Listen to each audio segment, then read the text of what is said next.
नमस्कार मंडळी, आजच्या व्हिडिओमध्ये आपल्या सगळ्यांचं स्वागत आहे। मंडळी, आजचा व्हिडिओ इंडियाची वुमन्स क्रिकेटची व्हाईस कॅप्टन स्मृती मंधाना आणि संगीतकार गायक पलश मुछल यांच्याविषयी आहे। काही दिवसांपूर्वी यांचं लग्न ठरलं होतं। लग्नामध्ये संगीत कार्यक्रम झाला, हळद झाली, सगळ्या गोष्टी झाल्या। लग्नाच्या आदल्या दिवशी आदल्या रात्री हे लग्न मोडल्याच्या बातम्या समोर आल्या। आता हा आजचा व्हिडिओ मला तर बनवायचा नव्हता, परंतु बनवण्यामागचं कारण असं की या दोघांच्या वैयक्तिक आयुष्यावर अनेक जणांनी वेगवेगळे व्हिडिओज बनवले, वेगवेगळ्या कमेंट पास केल्या, सोशल मीडियावर नाना तऱ्हेचं बोलल्या गेलं। कोणाच्याही वैयक्तिक आयुष्यावर आपल्याला बोलण्याचा काही अधिकार नाही, कोणावर असे कसे व्हिडिओ बनवण्याचा आपल्याला अधिकार नाही। परंतु आजचा व्हिडिओ मी यासाठी बनवतोय की दोघांनी इंस्टाग्रामवर त्यांच्या स्टोरी ठेवल्या। आता हे लोकांपर्यंत गेलं पाहिजे, लोकांनी यापुढे सोशल मीडियावर त्यांच्याबद्दल काही बोललं नाही पाहिजे, त्यासाठी हा व्हिडिओ बनवण्याचा खटाटोप आहे। आता सगळ्यात अगोदर स्मृती मंधानाने तिच्या स्टोरीमध्ये काय म्हटलंय ते आपण जाणून घेऊ। तर स्मृती म्हणते, गेल्या काही आठवड्यांपासून माझ्या आयुष्याभोवती अनेक अटकळं बांधली जात आहेत। आता हे तिने इंग्लिशमध्ये तिची स्टोरी ठेवलेली, परंतु मी मराठीत अनुवाद करत आहे। गेल्या काही आठवड्यांपासून माझ्या आयुष्याभोवती अनेक अटकळं बांधली जात आहेत आणि मला वाटते की यावेळी मी याबद्दल बोलणे महत्त्वाचे आहे।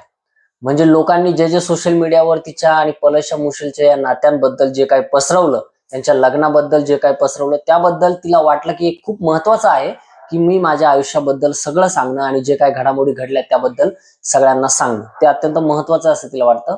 त्यामुळे तिने ही पूर्ण स्टोरी लिहिली। मी एक अतिशय खाजगी व्यक्ती आहे आणि मी ते असेच ठेवू इच्छिते, परंतु मला हे स्पष्ट करायचे आहे की लग्न रद्द करण्यात आलं आहे। मी हे प्रकरण इथे संपवू इच्छिते आणि तुम्हा सर्वांनाही असेच करण्याची विनंती करते। मी तुम्हाला विनंती करते की कृपया यावेळी दोन्ही कुटुंबीयाच्या गोपनीयतेचा आदर करा आणि आम्हाला प्रक्रिया करण्यासाठी आमच्या गतीने पुढे जाण्यासाठी जागा द्या।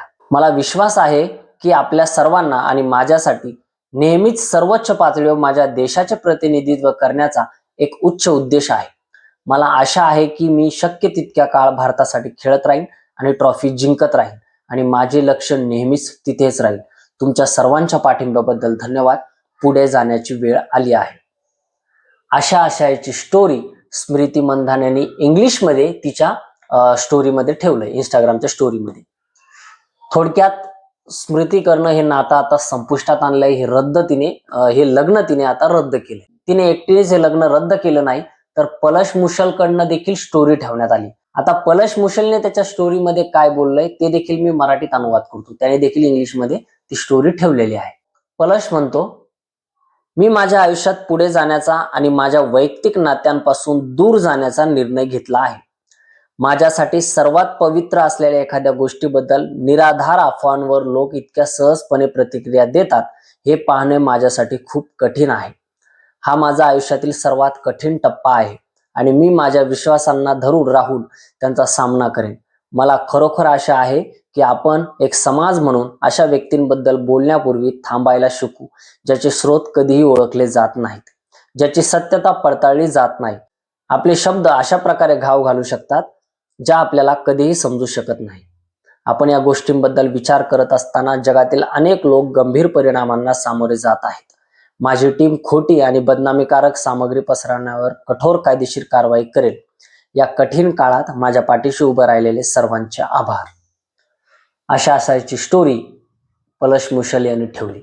थोडक्यात पलश मुछल आणि स्मृती मंधाना या दोघांनी त्यांचं नातं इथं संपवलेलं आहे, लग्न रद्द केलेलं आहे। स्मृती आणि पलश मुछल या दोघांनी एकमेकांना इंस्टाग्रामवरून अनफॉलो केलेलं आहे। स्मृतीने तर तिच्या वॉलवरून पलश आणि तिच्या सोबतचे सगळे फोटो डिलीट केलेले आहेत।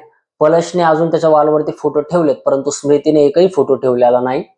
तर असं हे दोघांचं लग्न आता रद्द झालेलं आहे। दोघांनी तशी स्टेटमेंट दिलेली, त्यामुळे आता इथून पुढे दोघांच्या आयुष्यामध्ये, त्यांच्या खासगी आयुष्यामध्ये डोकावून पाहण्याची कोणालाही गरज नाही, तसा कोणालाही नैतिक अधिकार नाही।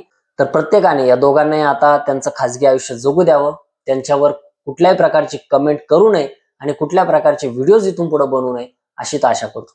धन्यवाद। जय हिंद।